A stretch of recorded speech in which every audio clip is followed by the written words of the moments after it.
Well, hello. Today I'm going to do a little something different. I want to actually talk about milk fever.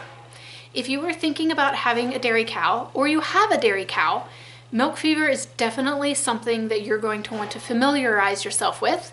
What is it? How can you prevent it? And how can you treat it? Let's find out.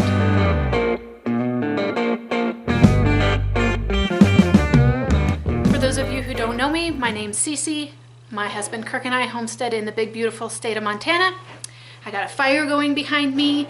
We are supposed to get into negative temperatures this weekend. So we are thinking, kind of what to do to help keep animals warm and well. And our cow, Rue, is scheduled to have a calf. Her due date is February 1st, which is coming right up. She is definitely showing signs that she could be definitely having a calf in the next, week or two. So that brings us to milk fever. For those of you who aren't familiar with milk fever, it is something that dairy cows can get very shortly after having a calf. And if it is not treated, it will kill a cow very quickly. I'm talking 24 hours. So you need to know what it is, how to prevent it, and how to treat it. I'm going to start off by saying I've learned all of this information from my dad. He grew up on a dairy farm. He then took over the dairy farm for his father when I was 9 months old. And then he sold the cows in 2000. In 2003, we all moved to Montana.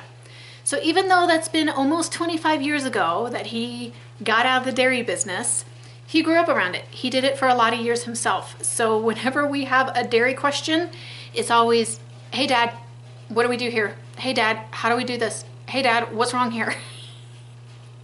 And the great thing is he doesn't live that far away. So if we need him, he just comes right on over and helps us out. So when we got a cow, he talked about milk fever a little bit and said, you need to watch for them. You need to watch for it. And I'm like, how do we know? Like what's milk fever? And he's like, oh, it'll kill your cow if you're not careful. And I'm like, okay. So then this fall, when we were camping, he went into a lot more details. And I was like, I really need to share this because it is a big fear of anybody who has a cow. So essentially milk fever happens, like I said, after a cow has a calf. Most times it happens pretty quickly after they have a calf.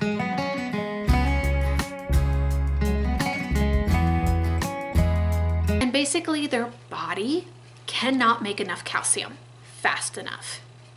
So how do you treat it? If your cow is showing signs of milk fever,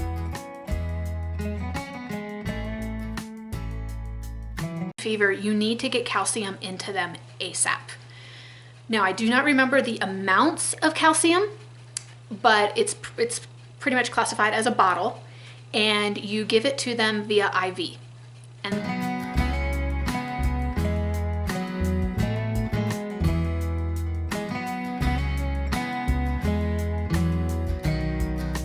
second bottle, you give it to them, I cannot remember the proper term, but basically it's under the skin.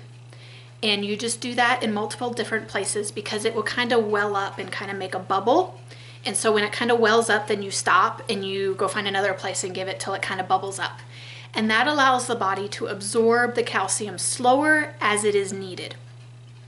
So that's how you treat it if you're seeing signs of fever in your dairy cow. The most easiest way though is actually to prevent it. And to do that, you do not feed them alfalfa 30 days before they have a calf.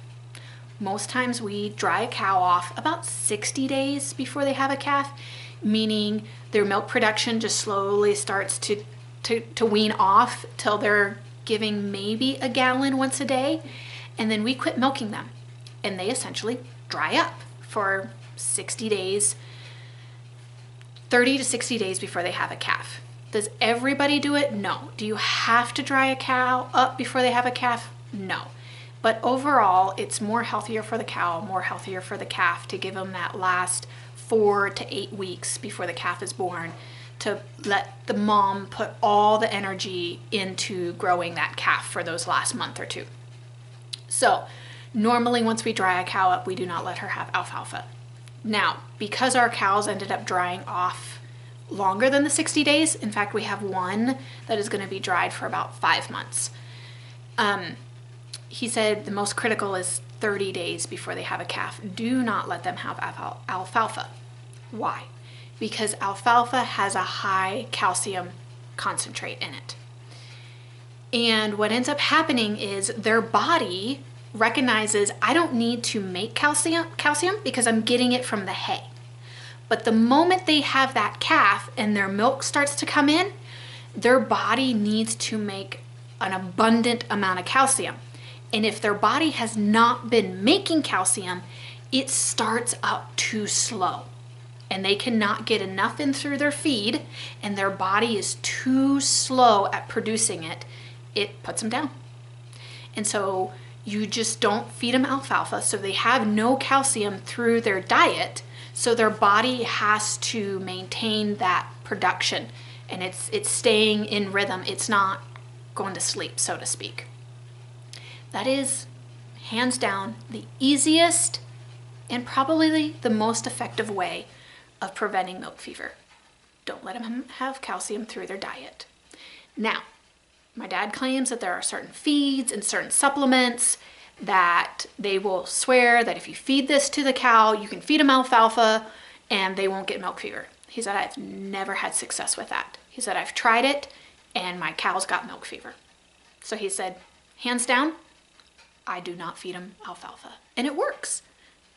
Like, it's not 100%.